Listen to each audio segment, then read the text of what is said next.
Salut les amis et bienvenue dans la bibliothèque de l'étrange. On se retrouve aujourd'hui pour une nouvelle vidéo.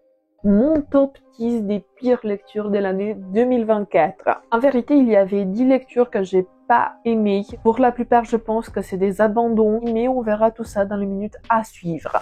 Et le premier titre que j'ai pas aimé, c'est le journal L'âme vampire, le tome 1. Je l'ai trouvé dans une boîte à livres et il est retourné là-bas. En vérité, quasiment tous les titres que vous allez voir ici ont retourné dans des boîtes à livres parce que je les ai pas aimés. Du coup, je me suis trompée en piochant ce titre. Je pensais qu'il s'agissait de True Blood quand je l'avais pris et j'étais étonnée en fait quand j'ai vu que c'est pas le même ouvrage, mais je me suis dit ok, je vais le tester quand même parce que je sais qu'il y avait une série qui avait pas mal marché. Comme le titre l'indique, c'est un roman qui parle de vampires. Il y a plusieurs tomes et j'ai pas du tout accroché. L'héroïne est insupportable, mais insupportable. C'est le genre des pom-pom girl méchante qui pense juste à son apparence, qui a des pensées pas du tout réjouissantes vis-à-vis de ses propres amis et qu'au bout de 37 pages, j'en pouvais plus. Je pense que j'ai dû lire 2 chapitres entiers et je me suis dit bon, basta. Je vais pas m'infliger cette purge parce que l'héroïne, elle est imbuvable de A à Z. Pour vous dire ce que j'ai lu dans ces premiers 37 pages, elle est une des reines du bahut. C'est une blonde très très jolie et à un moment donné, il y a un beau garçon ténébreux, je pense que c'était le vampire de cette histoire, qui arrive dans ce lycée et c'est le seul gars qui ne la regarde pas et elle est en mode mais pourquoi il me regarde pas? Je suis sexy, insupportable, imbuvable. J'ai détesté et du coup j'ai ramené le bouquin dans la boîte à livres. Deuxième titre que j'ai pas du tout aimé, c'est Histoire à faire pâlir la nuit, présentée par Hitchcock. C'est une anthologie des nouvelles présentée par Hitchcock, sélectionnée par lui-même. Je m'attendais à quelque chose d'horrifique, des traits atmosphériques, beaucoup de suspense, mais au final, c'était des histoires très très classiques, assez plates, sans saveur. Je peux pas dire que j'ai gardé en mémoire ces histoires, aussi vite vues, aussi vite oubliées. Du coup, j'étais un peu déçue. Il y avait des auteurs que je connaissais pas et j'ai pas retenu leur nom. Il y a pas quelque chose qui m'a transcendé. J'ai lu le recueil en entier. J'avais un deuxième que j'avais donné en même temps. Je me rappelle même pas. C'était une histoire à ne pas lire la nuit. Un truc comme ça, un truc du genre. Mais après avoir lu cette première anthologie des nouvelles, je me suis dit non, c'est pas pour moi. C'est une anthologie d'histoires classiques, un peu policier sur le bord. Et du coup, j'ai préféré de ne pas la garder dans ma bibliothèque et la donner, la mettre dans la boîte à livres afin que quelqu'un puisse se réjouir, puisse découvrir la plume de ces auteurs-là. Troisième histoire, c'est Bearmount. Celui-ci, je l'ai trouvé en occasion chez Emmaüs. Je pense que je l'ai payé 1 euro. Du coup, c'était pas un gros investissement. J'ai pas regretté. Pareil, c'est malheureusement un abandon. En tout cas, la prémisse était intéressante. Dans ce monde, les plus pauvres sont obligés d'aller dans les mines et de travailler là-bas. Dans la plupart des cas, c'est des garçons, c'est des hommes qui vont et qui restent quasiment toute leur vie parce que en fait chaque aller-retour coûte des sous et ils sont payés une misère. Ils doivent économiser pour aller en haut pour sortir de ces puits, de cette mine et dans la plupart des cas ils se décident de rester là-bas en profondeur et ils mènent leur vie là-bas. Le protagoniste, c'est plutôt une protagoniste, c'est une fille qui se cache parce que vous vous imaginez étant entouré que de mecs qui pourront se passer pour une jeune fille, des mecs qui n'ont pas vu des femmes depuis des années et des années. Du coup, elle se cache, elle a une autre identité, disons, et elle a vécu là-bas toute sa vie. Elle sait pas écrire, elle sait pas lire. Il y a un de ses confrères qui lui fait des leçons. Elle commence à apprendre à écrire et ce qui aurait pu faire l'originalité de cette histoire, c'est le fait qu'il y avait des fautes d'orthographe parce qu'en fait l'histoire elle était écrite du point de vue de cette gamine, sauf que j'ai pas pu avancer, c'était imbuvable. J'ai apprécié ce concept dans Des fleurs pour Algernon parce qu'on voyait la progression du personnage principal ici dans Bearmount. On voyait pas vraiment l'avancement, la progression. On aurait dit que la gamine elle apprenait mais pas vraiment parce que j'ai feuilleté les pages jusqu'au bout. Il me semble qu'il y avait 350 pages ou un truc comme ça. C'était pas vraiment un gros récit, mais tout est était écrit avec des fautes d'orthographe et j'en pouvais plus. En fait, après une cinquantaine de pages, j'en avais marre, j'avais du mal à comprendre l'histoire, le récit et du coup, j'ai décidé d'abandonner. Peut-être que l'idée leur a été développée d'une manière très réjouissante, peut-être que le récit était très intéressant, mais au final, c'était galère. Pour moi, personnellement, c'était galère de lire et c'était pas un plaisir de lire ce récit. Il me faisait vraiment chier. J'aimais pas du tout, j'avançais pas du tout. J'ai mis une plombe pour lire ces 50 pages et je me suis dit non, basta, on va passer à quelque chose que tu apprécies vraiment. Pour moi, la lecture, c'est une passion, c'est un plaisir, c'est quelque chose qui me fait m'échapper dans un monde différent et j'ai pas envie de me casser la tête, j'ai pas envie de m'énerver sur l'écriture. C'est dommage, il y a des écrits comme ça, c'est un abandon, mais peut-être que vous allez aimer.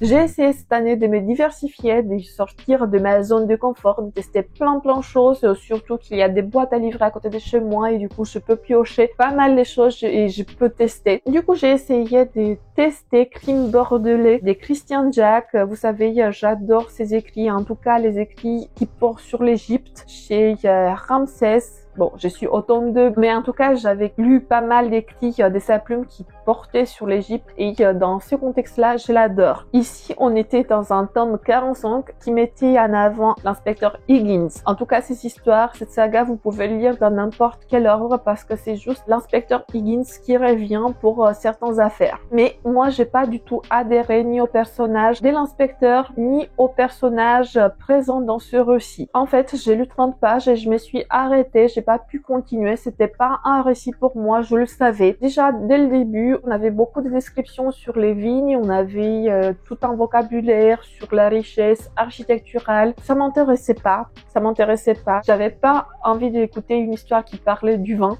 Ensuite, il y a les personnages qui sont absolument désastreux, creux. J'aimais pas du tout leur perception de la vie et la manière de parler aux autres personnages qui les entouraient. J'ai pas du tout aimé la manière dont le personnage féminin il était traité. Du coup, je me suis décidée de ne pas continuer ma lecture et après ces 30 de pages, après 2-3 chapitres, je me suis dit non, tu vas retourner dans la boîte à livres et on va tester autre chose.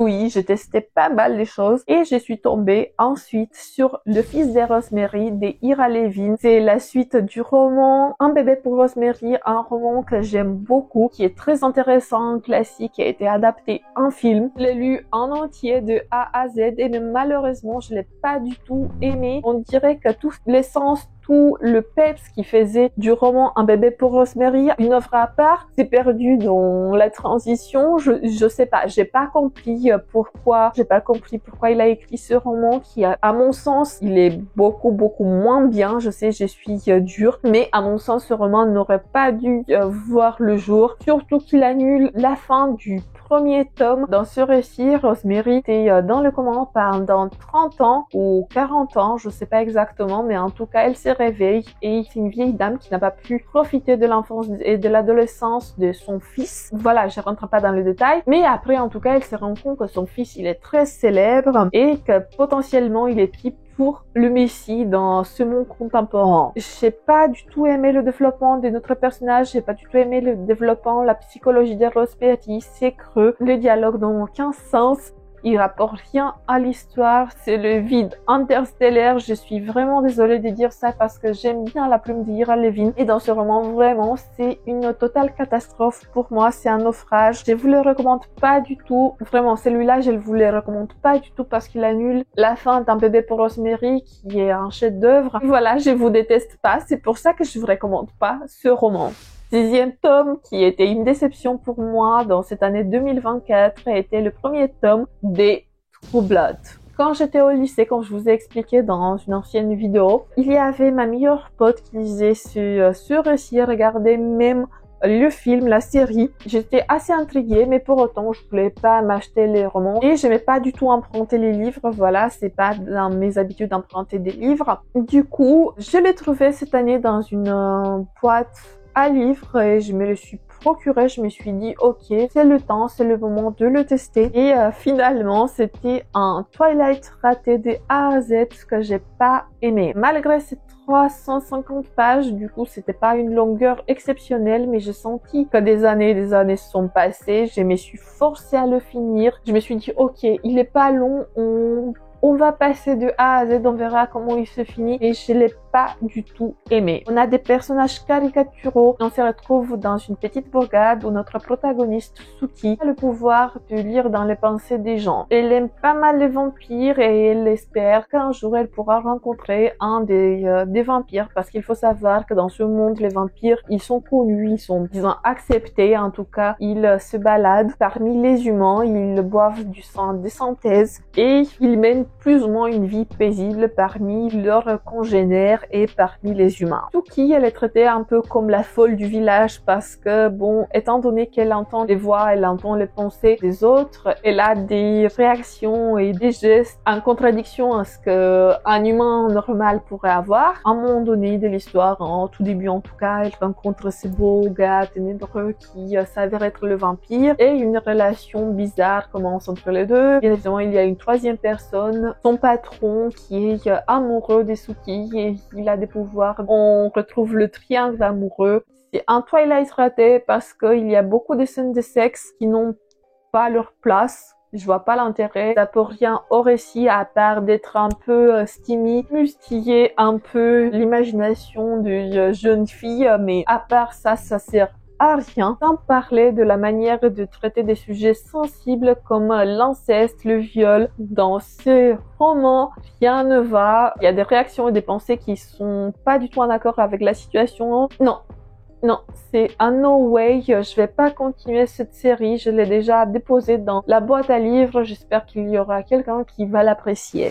Le 7e titre qui était un flop pour moi, c'est Avis Tempête de Serge Proussolo. Dans ces cas également, je l'ai pas fini. J'ai lu les 30-40 premières pages. Enfin, ça revient aux 2-3 premiers chapitres. Et je me suis rendu compte que c'est pas mon style de récit, c'est pas la thématique qui m'intéresse. En gros, ici, on était en pleine révolution. Il y avait un dictateur qui faisait des choses pas potable à la population. Du coup, le peuple s'est révolté et du coup, ce dictateur, il essayait de s'échapper, grosso modo. Voilà. J'aimais pas du tout le cadre historique proposé par l'auteur. La dictature, c'est pas mon dada dans les histoires un peu horrifiques sur les bords. De toute façon, avec moi, Brussolo, soit ça passe, soit ça casse. J'ai un peu du mal avec l'auteur. Je sais que pas mal d'entre vous aiment beaucoup ses histoires, aiment beaucoup sa plume. C'est pas mon cas, malheureusement. En tout cas, je suis pas tombée sur des histoires que j'ai adorées où je me suis dit oui, c'est un auteur exceptionnel, c'est un auteur que j'adore. Pas du tout, c'était plus ou moins le contraire. Du coup, n'hésitez pas de me donner des conseils, des romans, si vous aimez la plume de l'auteur, dites-moi dans les commentaires le roman ou les romans qui vont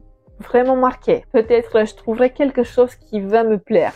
Un autre flop, c'est Le Bureau d'affaires occultes, tome 1. J'avais également le tome 2, mais il a fini avec le tome 1 dans la boîte à livres. J'ai lu les 50 premières pages et je me suis rendu compte que c'est un autre roman qui n'est pas pour moi. Pourquoi? Eh bien parce que j'aime pas du tout le cadre dans lequel cette histoire se passe. J'aime pas du tout ce cadre un peu victorien. J'aimais pas du tout l'époque, ces années 1800, 1813, 20. C'est pas mon dada. Il y avait beaucoup de descriptions, des bâtiments, des ruelles. Je trouve que l'auteur, il a fait un très bon travail là-dessus. C'était pas une mauvaise plume, mais c'était pas mon style. Et en plus, le personnage principal, l'inspecteur Valentin Verne, en tout cas dans les premières pages du roman, c'est un être abject. Il y a un informateur. Bon, c'est une racaille. C'est une racaille aussi. Il aurait mérité d'être emprisonné, mais il se prend une raclée gratos de notre inspecteur Verne, Valentin Verne, alors que c'est son informateur, c'est l'informateur du bureau de policier. Il y a pas mal de choses qui ne vont pas là-dedans. J'étais pas conquise. Du coup, dès que je suis pas conquise, je me dis, ok, on va le poser. Si je suis pas rentrée dedans, on le dépose dans la boîte à livres et on passe à autre chose parce qu'on a une pile gigantesque.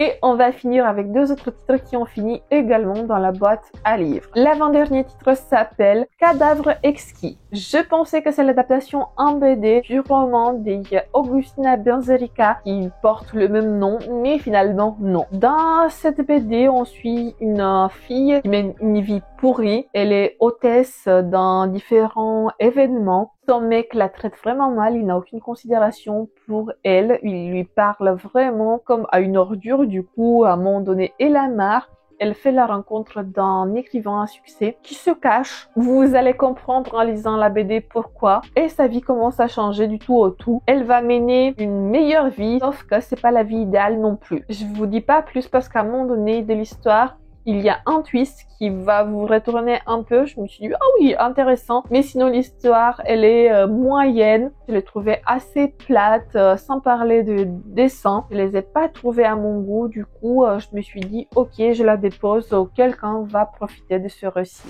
Et on va finir avec Forever Beach, une autre BD qui parle des aventures de 3 filles, Maud, Audrey et je me rappelle pas. Chacun vit sa vie amoureuse comme elle l'entend. Maud, elle enchaîne le coup d'un soir et elle trouve pas des chaussures à son pied. Elle est un peu malheureuse parce qu'elle trouve pas un mec bien. Audrey, quant à elle, elle est en couple depuis un moment. Peut-être qu'elle va se marier à un moment donné. Quant à la troisième fille, elle est en couple depuis peu de temps. Elle vit l'amour fou. Ils sont tout le temps collés. Elle poste pas mal les choses sur les réseaux sociaux, tout ce qu'ils font tous les jours. Du coup, on voit un peu leur péripéties, on voit un peu leur quotidien.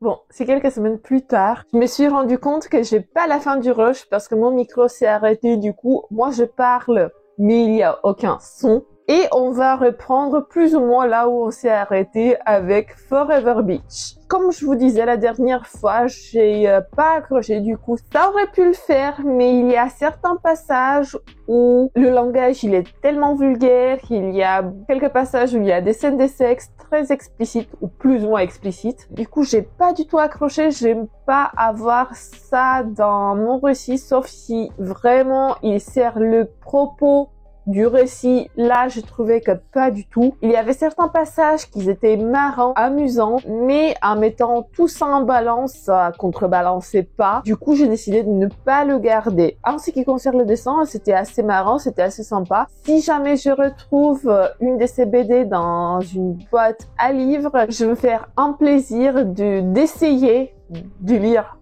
cette BD et je vous dirai mon avis honnête comme chaque fois. Voilà les amis, mes pires lectures de l'année 2024. Dites-moi dans les commentaires si une de ces lectures se retrouve aussi parmi vos pires lectures ou parmi vos meilleures lectures, qui sait. Peut-être on aura des surprises. N'hésitez pas aussi à me dire quelles ont été vos pires lectures de l'année dernière. En tout cas, je vous fais plein bisous. Que les chats soient avec vous. Ciao tout le monde. Bisous.